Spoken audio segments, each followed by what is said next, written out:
dis oui, oui. Moi je dis oui, oui. Moi je dis oui, oui au don d'organes.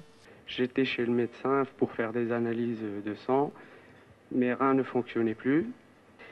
Et donc, moi, c'était depuis tout petit que j'avais cette maladie. Elle m'a été diagnostiquée à l'âge de 8 ans. Ma maladie continue à évoluer et que potentiellement, peut-être qu'un cancer du foie allait se déclarer.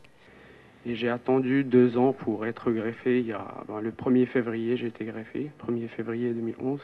Je suis greffé des deux poumons depuis 7 ans. C'est quand même une grande chance pour moi d'avoir eu ce cœur, puisque si je suis là aujourd'hui, c'est grâce au fait qu'il y ait eu un donneur.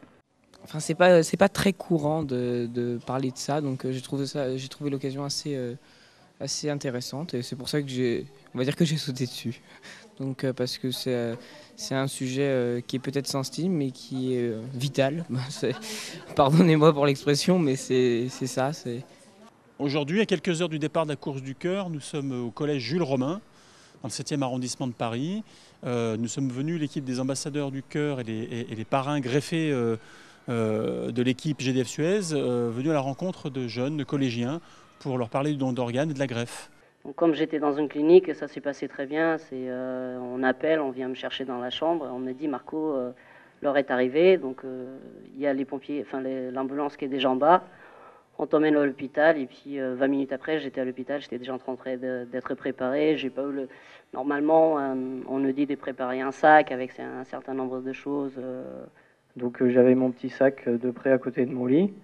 Et je me souviens, les premières semaines, tous les soirs, j'étais sûr qu'on allait m'appeler. Donc j'avais un peu de mal à m'endormir. Et puis avec le temps qui passait, à la fin on s'habitue. Donc même à un moment, j'ai fini par ranger mon sac parce que je m'étais dit que bon, c'était fini, qu'on ne m'appellerait plus.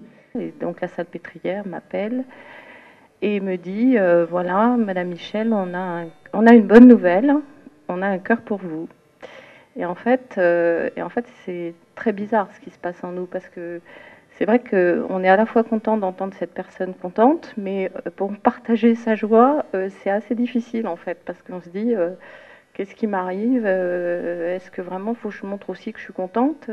On ne sait plus quoi faire sur le champ, mais bon, j'ai appelé quelques copains. Le médecin m'a dit qu'il faut manger normalement ce soir. Il n'y a pas de traitement particulier ou quoi que ce soit. J'ai mangé la dernière bonne pizza. Et puis finalement, en fait, c'est ma maman qui s'est proposée pour être donneur. Et donc, en fait, elle a passé des examens de santé, elle est passée devant un juge. Puisqu'il y a des contraintes légales pour le don du vivant. C'est très calme à la salpêtrière et on nous a mis, donc mon mari m'a accompagné, on nous a mis tous les deux dans une pièce et on a patienté. Et enfin, il y a un médecin qui est venu et donc il me dit je vais chercher le greffon pour vous, je pars en avion, en hélicoptère, je vais chercher votre greffon à Lille. Moi, ça s'est vraiment passé très très vite. Je me souviens vraiment très peu de ce qui s'est passé, en fait. Je me suis retrouvé dans une chambre avec un vieux papy très très sympa. Il m'a expliqué qu'il avait fait la greffe depuis 16 ans et que ça marchait à merveille. On peut ne pas être transplanté et on vit, puisque il y a le rein artificiel, il y a des contraintes. C'est quand même 3 fois 4 heures par semaine. On est attaché à une machine, mais on n'est pas mort. Alors que les 3 qui sont à droite, s'ils n'avaient pas été greffés, ils ne seraient pas là. La personne qui m'a donné son cœur, j'y ai pensé très très souvent au départ, très souvent, surtout quand j'arrivais justement à marcher un petit peu plus vite que d'habitude, etc. Je parlais presque en disant, moi je vais te le faire fonctionner ton cœur, etc. J'avais besoin de ça, j'avais besoin de... Et maintenant, qu'est-ce que je fais? C'est vrai que ça fait tout drôle de se réveiller un matin, on n'a plus de machine qui nous aide à respirer, on n'a plus l'oxygène qu'on n'en a plus besoin. Et du coup, je dis, et alors? Et là, le médecin, il m'a dit, maintenant, tu rentres chez toi et tu vas faire ta vie. J'ai eu beaucoup de mal à y croire, parce que c'est pas facile, mais finalement, il avait raison. Et après la greffe. Et là, c'était un an après.